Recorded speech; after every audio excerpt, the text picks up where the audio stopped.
വെറുതെ ഒരു ഉപദേശം എന്ന ഈ യൂട്യൂബ് ചാനലിലേക്ക് എല്ലാവർക്കും സ്വാഗതം. ഇതിൽ പറയുന്ന കഥയും കഥാപാത്രങ്ങളും എല്ലാം സാങ്കല്പികമാണ്. കുറേ കഥ പറഞ്ഞു വെച്ചിട്ടുണ്ട് ഞാൻ ഈ യൂട്യൂബ് ചാനൽ.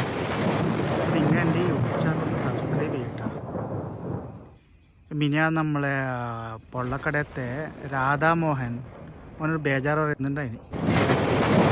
അവൻ്റെ അരിപ്പൊടി രാഘവനും അവൻ്റെ ഏട്ടനാ ഗോപനും ആ പിള്ളേർ എപ്പോൾ നോക്കിയാലും കലമ്പിലോട് കലമ്പൽ തന്നെ അലമ്പ്. എന്നിട്ട് സ്ഥലം കിട്ടിച്ചാകുമ്പോൾ കുത്ത് കിട്ടിച്ചാകുമ്പോൾ രാഘവൻ ഓൻ്റെ വീടും കിട്ടിയ വീടും ആ പറമ്പും ക്ലായിക്കോട്ടെ ശശിക്ക് കൊടുത്തു.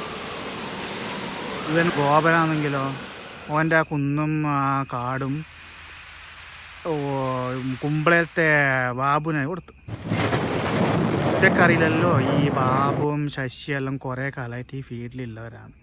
അവരൊന്നിച്ച് ഈ വീട് കുത്തിപ്പൊച്ചിട്ട് അതിലത്തെ ആ പഴയ പലകയും അതിലത്തെ പണ്ടങ്ങളും പിന്നെ ആ കാട്ടിൽ കിടന്ന ആ എത്രയോ പഴക്കുല മരങ്ങളല്ലേ എല്ലാം മുറിച്ചിട്ട് ആ മണ്ണും രാത്രി കടത്തിയിട്ട് മൊത്തം നിരപ്പാക്കി.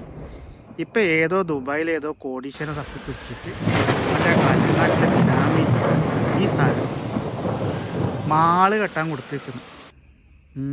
ഇപ്പം ഈ രാധാമോഹൻ ആടെയും ആൾ വന്നാൽ രാധാമോഹനിവിടെ സ്വസ്ഥമായിട്ട് നിൽക്കാൻ സമ്മതിക്കുക. ഈ പിള്ളേരോട് മണ്ടിയിട്ട് ആ സ്ഥലം അങ്ങ് മൊത്തം എടുക്കായിരുന്നില്ലേ. ഈ പിള്ളേർക്ക് ചില്ലറ പൈസക്ക് ശശിക്കും ബാബുവിനും കൊടുക്കുന്നതിന് പകരം രാധാമോഹന് നല്ല പൈസക്ക് വാങ്ങട്ടില്ലേ, കലമ്പിട്ടൊന്നും കാര്യമില്ല. ഒന്ന് ആലോചിക്കണം. സന്തോഷഃ പരമം ലാഭ സത്സംഗ പരമാഗതി വിചാര പരമം ജ്ഞാനം ശമോ ഹി പരമാസുഖം.